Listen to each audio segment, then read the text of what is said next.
Hello YouTube, this is Hunter Surge here with Cardfight Vanguard news. I'm really excited for this week because we got some doll cards. But we'll talk about that in a bit. Starting off, we have the Tuesday stream, which revealed assorted Stoicha and lyrical deck support. For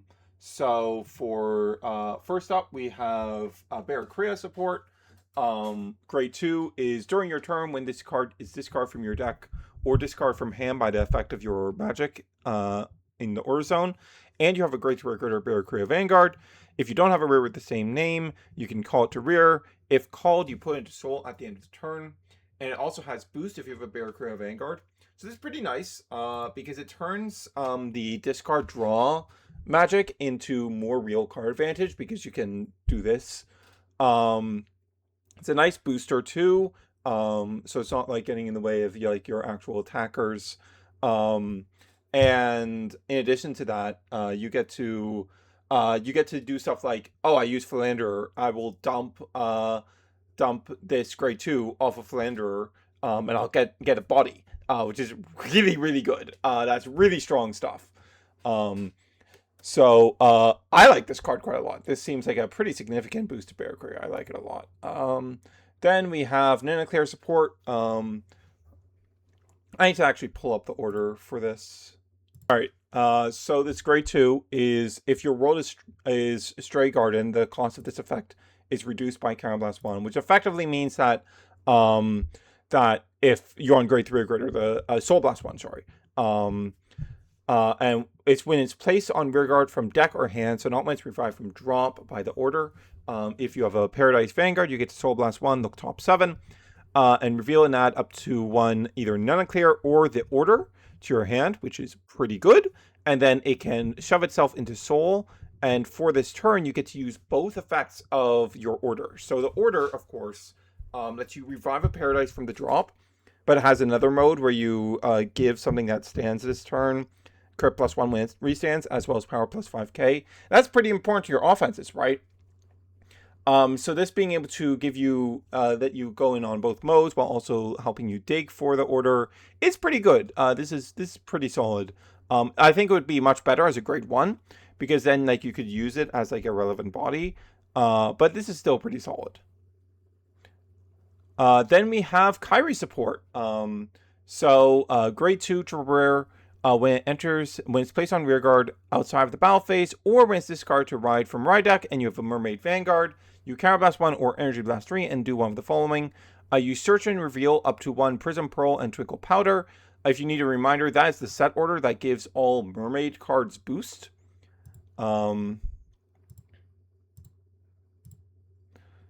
If you have, then the second mode is if you have a grade 3 or greater Kyrie Vanguard, you get to choose and call up to 1 grade 3 or lower Mermaid with a different name from this card from hand, and then if you called, you get to draw a card.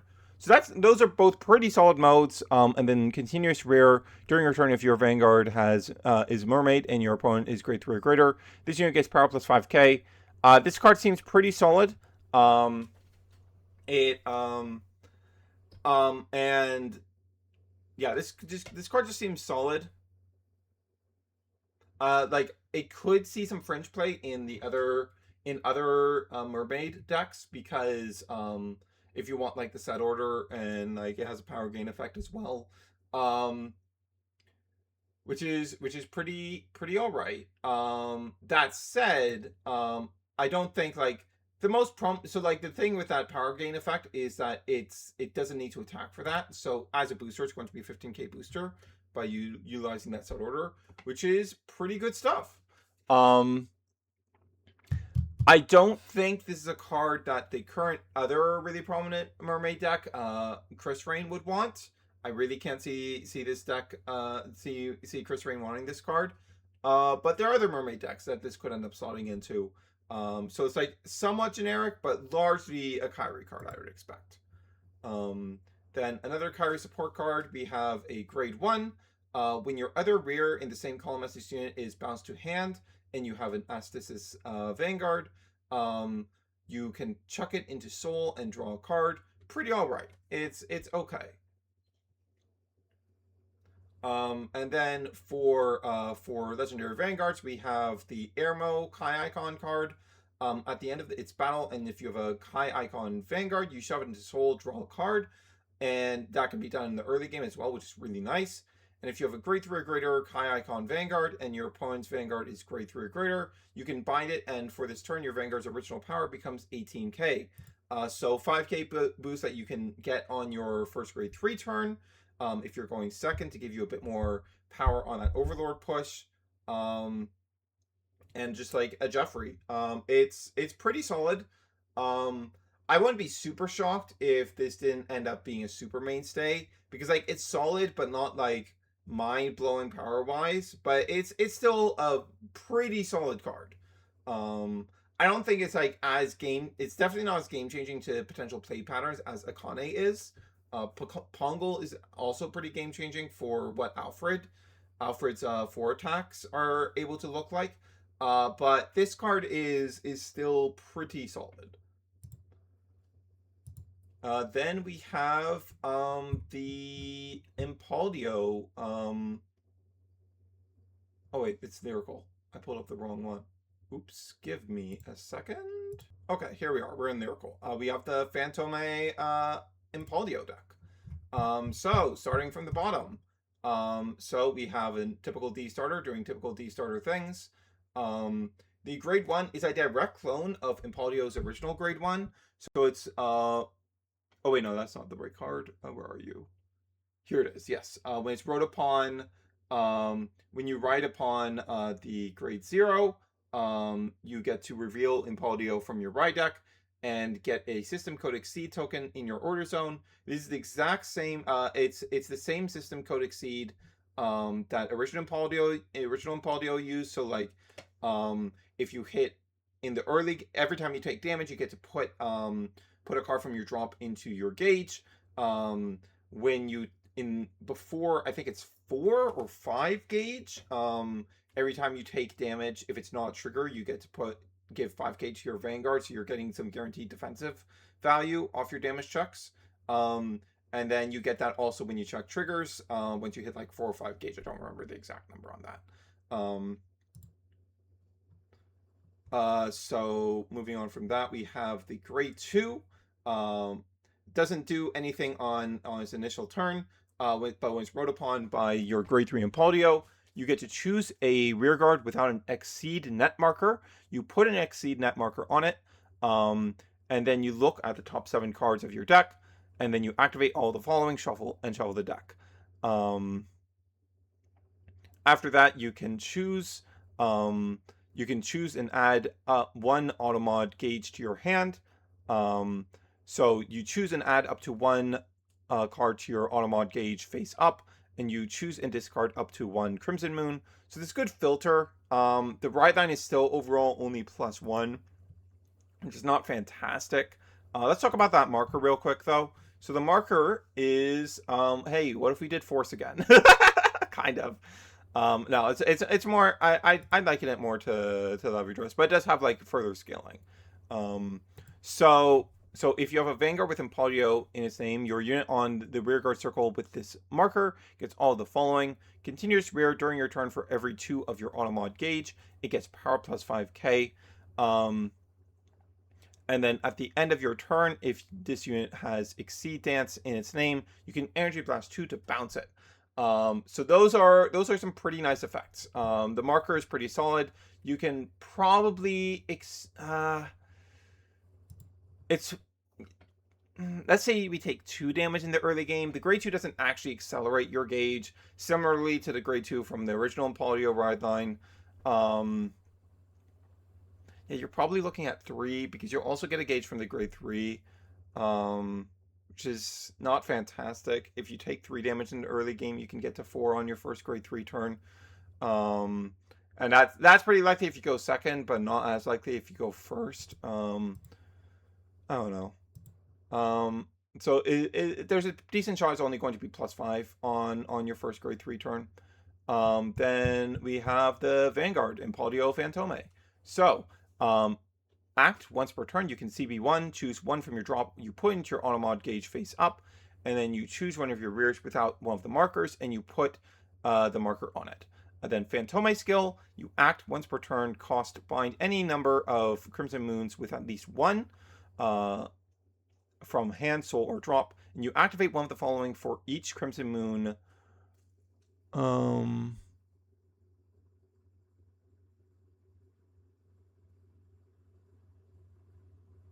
Okay, okay. I seem to recall the initial translations on this saying the number you bound for this effect.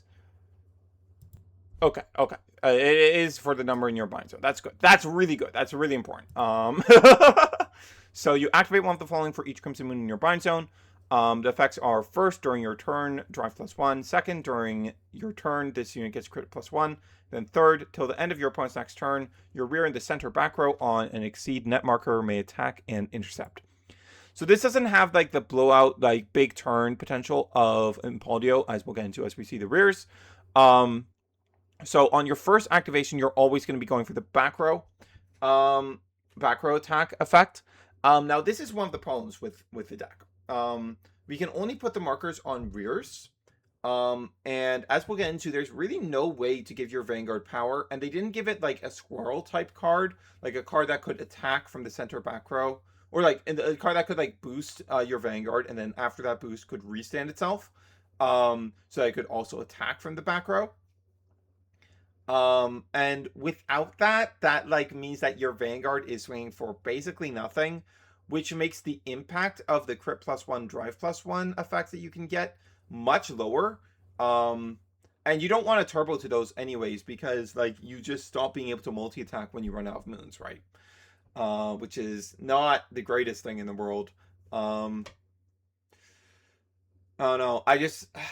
This doesn't seem that I'm not super impressed by this deck. We'll continue to get into it. I think this deck is pretty bad, and a lot of it comes back to this part where the Vanguard swings for basically nothing. Yeah. So let's talk about the rest. So grade 2 triple rare. Act rear if you have a card with Exceed Dance in its name and a different name from this card in Automod. You can put this card into your Automod gauge face up. Choose one card with Exceed Dance in name and different name as this unit from your Automod gauge and call it to rear. And then when it's put into your Automod gauge during your turn, Soul Blast 2, draw a card. So this is pretty cool because it lets you like toolbox with your Automod gauge, which is something that Impauldio never really got to do. It got to do it like the one time with the right line, but that was it. So this just lets you toolbox, and like you also get to draw off of doing that toolboxing, which is really, really solid overall. Like this doesn't get any power itself, but it can get power from the Automod, from the marker, if it ends up sticking on your field.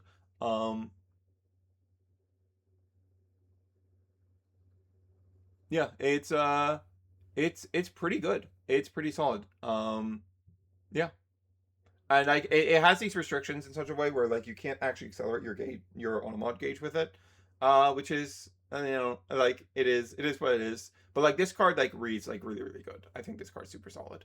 Then we have double rare grade 2. When it's placed on rear and you have an Automod gauge, you can counterblast 1, look at top 7 from the top of your deck, reveal up to 1 card.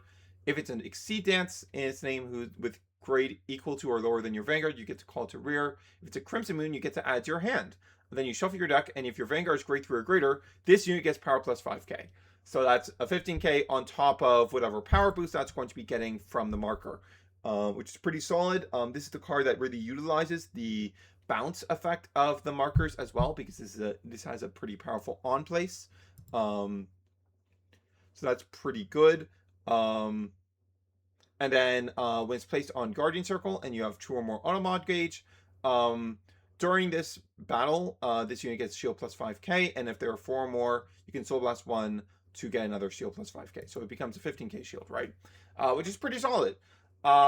This card is a bit weird because like I would have preferred to see this effect on something without an on place, because this card already has like, oh, here's the use case for bouncing it with the marker. You get to reuse the on place, right? So I'd rather something without an on place be the thing that's like, oh, I have this shield value effect, and by bouncing me, you ensure that your opponent can't retire me or turn off your ability to intercept, so that you can always access this shield gain effect. I don't know. It's a bit strange. Particularly because, as far as I recall, this is the only on place the deck has. Then we have a grade 1 rare. When this is placed into the automod gauge during your turn and you have 2 or more automod gauge, if no other cards with the same name as this card were placed into the automod gauge this turn, you get to do one of the following. If 4 or more, you get to activate all of them. So you either countercharge one, or you choose and put one card from with Exceed Dance in its name from your drop into soul. This is basically discard fodder, but like you can call it out if need be. Is like it is like a booster with the name, so that is like decently nice. So this card is like pretty solid. It gives you counter charge, which really helps with your ability to spam the on place grade 2 to farm card advantage. So like it's solid. It's solid. And you also it also gives you soul to help you farm the soul blast 2 effect on the other grade 2 on the triple rare. So yeah. Grade 1 Exceed Dance. When it's placed on when it's placed as automod gauge, you get to choose one of your units, give it power plus 5k, and then Guardian Circle, if you have 2 or more automod gauge, it gets shield plus 5k. So this is all right. This is some passive benefit for putting as your automod gauge from the drop. It's only during your turn, so you can't use this effect defensively when you use the effect of your set order token. But like it's still just like a passive benefit you can get for putting this into your gauge with Impauldio's effect. So that's pretty cool. It's nice. And then we have the grade 3 common in the back row center. During the battle, this attacks, and this unit is on a rearguard circle. Your opponent cannot intercept, and this gets power plus 5k, which is okay. It's not the greatest thing in the world. It's really not that good. And then one more grade 1 common. When it's placed on rear, or when it's put into the automod gauge during your turn, if you have an automod gauge, you can energy charge 2. This gives you another use of the bounce effect, which is okay, but not fantastic. Like, I don't know. Like, the deck has some pretty solid rears. I think the 2 grade 2s, as well as the first grade 1, the one with the counter charge effect, I think all 3 of those are really, really solid cards. And could be the backbone of a solid deck. But like the deck really, really needs the Exceed Dance stuff, right? If I recall, the marker. Okay, the marker doesn't need to buff Exceed Dances, so you can splash in stuff to supplement. But like the grade 2 top 7 needs Exceed Dances. So, you know, it has that little kerfuffle with it. I don't know. I can't really see this deck right now. Right now, I think this deck is really, really bad. And a lot of that comes down to the fact that it's 4 attacks and your Vanguard has just no pressure. There's nothing in the deck that gives your Vanguard power gain. And that's just really, really bad. It's really not great. I'm pretty sure Xerath has a pretty similar issue, but at least that deck has like some form of power gain. It can give your Vanguard and the center back row attacker. Oh no. It's like these Fantome decks have been very strange because it feels like they're trying to rein in the power level really significantly. While on the other hand, the Icon decks are like feel like they're pushing the power level very significantly forward. So it feels pretty incongruous, and I'm curious to see what we'll see out of the Icon decks coming in Legendary Vanguards if they'll continue down that trend. But yeah, I don't think Impauldio is very good. It like I like its gimmicks. I really like Automod Gauge in general, and this is a cool, novel new way of using it. I like a lot of the cards. It plays with the Automod Gauge in a lot of ways that original Impauldio doesn't, and make the deck more interesting to me. But it just has some like really, really critical flaws at the moment, and like it would be so easy for them to have just given the deck like a grade 1 that's like when this boosts your Vanguard, it restands itself, so that it can also so your Vanguard can get the power from that marker as well as that back row center attack, and that would fix a lot of the issues I'm seeing with the deck. But it just doesn't get that. It just doesn't have that. There's also just not like a ton of power gain effects in general, so like you're pretty dependent. I think this grade 1 can give power to your Vanguard, right? Yeah, I can choose any unit, so you can give power +5 to your Vanguard, but that's still not great. I don't know. It's I really don't see it with this deck.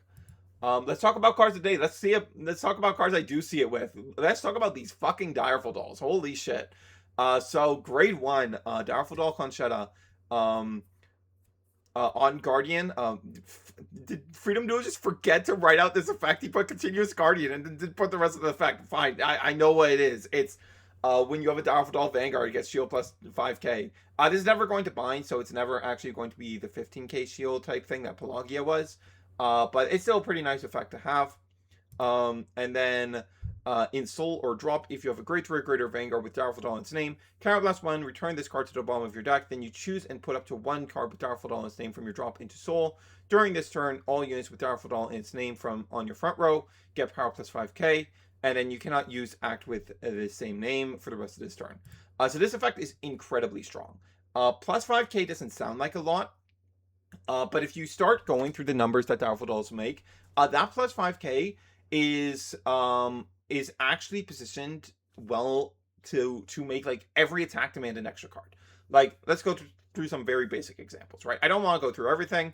That would make the video too long, but let's go through some basic examples. Android.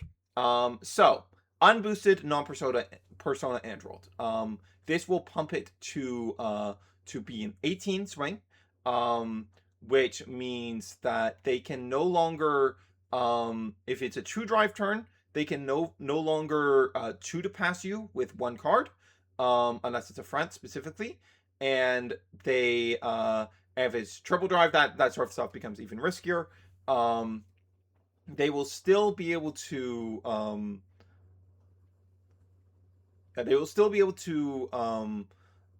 3 to pass you with 2 triggers. But that's pretty notable. But most of the time, it will have a booster. And with the booster, we now hit 26. And 26 is the range where now they can no longer, you are demanding 3 cards or PG out of them for them to be safe into 2 triggers, which as a turbo driver you are threatening. Persona Ride, no boost. We are looking at 28. Which is likely going to demand 3 cards or a perfect card. And then with a boost, that is going to hit 36. So effectively 33. And that's a really good threshold as well, because that means 2 triggers will not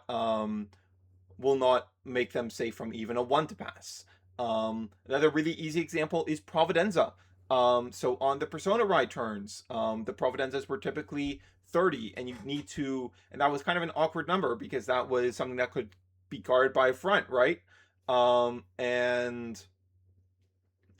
you didn't quite want that, so like you'd either need to commit a boost to them or you need to commit a trigger to them to get them over that hump.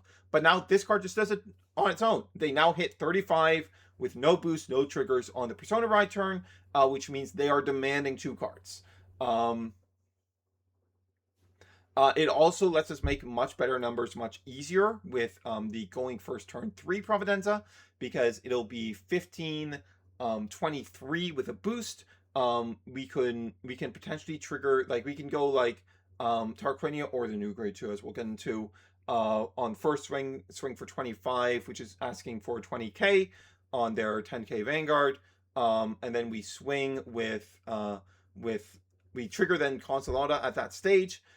Give plus 5k to both units in the Providenza column. The Providenza column will then swing for 33, which is also going to be demanding 2 cards. And then Providenza will pivot into something from the Soul, call it to the other column where we did not use our booster.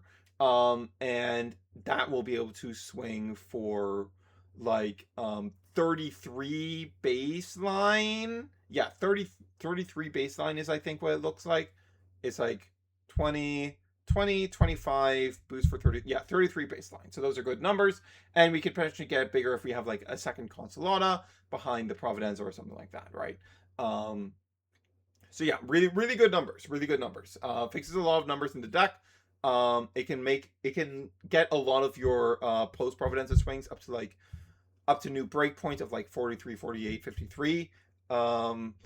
It's just, it makes a huge difference on the numbers, and having another main phase drop soul effect is also just really, really, really nice. The Carablast cost is a concern, but as we'll get into, the deck now is set up in such a way you actually don't need any of the other non-Android Carablast costs, so you're just using your Carablast costs on Android in this. And that, considering we have a Counter Charger in Archetype, that's good. That's good enough. Then grade 2, Direful Doll Giliola. On place, if you have Direful Doll Vanguard, you look top 7 and you reveal and add up to 1 Direful Doll. Or the set order to your hand, shuffle the deck. If you revealed, you put 1 card from hand into soul. And on attack, if you have a grade 3 Gritter Direful Doll Vanguard, it gets.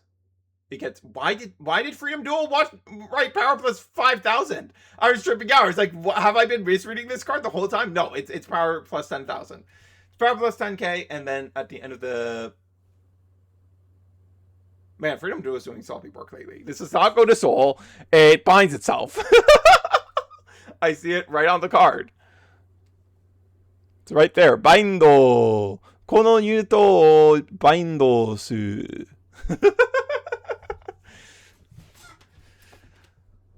But yeah, this just like hard replaces Tarquinia. Yes, Tarquinia can be a +1, but like the most you're really adding off that +1 is a 5k shield, so it's not really that relevant a lot of the time. And you way prefer this free effect because this free effect is way more spammable. It gives you access to your set orders more often. I've had many turns where I've been able to trigger this like 3 or 4 times in a turn. The way to really think about this card is it's Bunny. It's Sparkling Bunny from Heartlaroo. Except it's kind of better, because the nature of Direful Doll's attack patterns make it a lot easier to trigger like 3-4 times in a single turn. It plays well with the grade 3 promo as well. I was not very high on that card at that time, but the thing that this card ends up doing is that it gives you so much soul fill that like you don't need Liberata anymore. Your set order plus this, plus the drop soul effect of Conchetta, are enough to give you all the soul you need. And I am finding that I will always also have the excess 3 soul to pay into Finley to draw a card. It's really, really strong. This card is really, really incredible. It accelerates the deck's ability to deck thin so hard. You will almost never miss Persona Ride. You will be able to find set order much more consistently, which is really fantastic. It's really good. It also has like a niche little application where the previous cards we've gotten with this kind of effect in the set order and Tarquinia could only add Direful Doll normal units. However, this can add any Direful Doll. So if you really need the defense and you see one of your Direful Doll triggers off the top 7, you're able to add that to hand, shove one of your like shieldless or 5k shields into your soul, and now you've actually increased the shield value you have access to on your on the next turn. So this card's just really, really good. Card is incredible. These 2 cards are so good that they redeem the grade 3 promo, because now that we don't need the Liberata effects of the Liberata drop soul effects to keep our resource loop going, we don't really have a reason to run Liberata over the new grade 3 promo. Ethel something. So yeah, Ethel is like lines up a lot better with the deck now, which makes this card line up a lot better, because like there's like something I've done fairly frequently in my testing is, okay, I have one of the pieces I want on board in my hand, so I don't actually need my full Android call. So instead, I'm going to end up calling one of these off the Android, and then I'm going to get the effect, and I'm going to shove it back into Soul so that I have access to it for Providenza to call out the grade 3, and then I'm going to call over the grade 3 with probably a booster was what in most cases, it's going to be a booster that was the piece in hand that you want on the board. So you call over, send that back to drop, and now you get to use the effect of Conchetta to throw into Soul so that you have access to the grade 3 for Providenza as well. Really, really fantastic. Yeah, this support is incredible. This support is really, really good. I'm not sure which of the two cards is better. They're both really, really incredible. And getting this high quality of a card at rare is in like outside of a deck's debut support wave is pretty crazy. Yeah. Then we have some Blitz cards for Welstra. Grade 1, drop. When you operate a product and you have a Vanguard with Blitz in its name, you activate one of the following. If all of your rears have a different name from this card, you can call it to back row. Bind this card, energy charge 2. During this turn, you cannot use the auto of cards with this ability. And continuous rear. If you have a Vanguard with Blitz in its name, this unit gets intercept and can intercept for the back row. This card seems pretty solid. So like often with Welstra, you're going to be using a like booster that shoves into soul at some point of your battle phase to do like operate stuff, and then you're going to get to call out your operate, and now this can come back from the drop and give you a booster to boost up your power a bit more while also giving you an intercept. And defense is not something that Welstra has a ton of. Now an extra 5k shield isn't doing a whole lot, but it is something. You can potentially use both of these effects in the same turn. You would just have to sequence it so that you do the revive effect first, and then then you do the energy charge 2 effect. So that's neat. It doesn't check for a unit with the same name, right? Okay, no. It can't call itself back if you don't have the same name. But you can potentially go something like you call this back in your main phase when you do a main phase operate, and then like you bounce it off of one of your big grade 3 orders that comes into play as a unit, and then now you don't have a card with this name, so you can call another one back from drop as a booster. So that's a potential line. Yeah, this card seems really solid. I'm not sure if Blitz is gonna really have the space to fit this in, but the card seems really solid. It's only a rare. It's only a rare. At common, we have another Blitz card, grade 2. When it's placed on rare during other than the battle phase, and you have a grade 3 greater Welstra Vanguard, you can discard a card from hand, add a product from your drop to your hand. I don't think this is good enough. We have some drop product recursion, if I recall correctly, in the grade 2 from a couple sets back. So yeah, I definitely don't think you run this card. Then we have Blangdemeyer Fantome effect support. So we have a double rare inexpirable dragon. If you have a grade 3 or greater Blangdemeyer Vanguard, it gets all of the following. When it's placed on rear other than the battle phase, you can counterblast 1, choose and call a grade 3 or lower normal unit with a different name from your bind zone onto a rear guard circle. If you did, you choose and bind 1 from your drop and retire that unit at the end of the turn. This is a decently solid effect. There's pretty good board building. And then on Rear Guardian, it gets power plus 5k and shield plus 5k. And if your Vanguard is grade 3 or greater, and there's another card with the same name as this in your bind zone, it gets another power plus 5k. So this is pretty good. I like this card quite a bit, but the bigger deal is actually this grade 1. So grade 1, Ill Omen Dragon. When this is placed on rare, you can reveal a grade 3 Blangdemeyer, from your ride deck if you revealed or you have a grade 3 or greater Blangdemeyer Vanguard. And during this turn, no other rear with this name entered this turn. You can look at the top 3 cards of your deck, bind 1 face up, and shuffle the deck. This is a common. So, it is a hard once per turn bunny, but this enables something that bunny can't do, which is it accelerates what turn your deck is getting to certain thresholds. So if you are able to find a copy of this on turn 1 or 2, and it's something that's not terribly difficult to do because this works off of any call, so you can hit it off of the Crimson Moon or you can hit it off Teeth Fault. Either of those works, so your odds of finding one in the early game are pretty high. If you find one in either of those turns, okay, you get another card bind, right?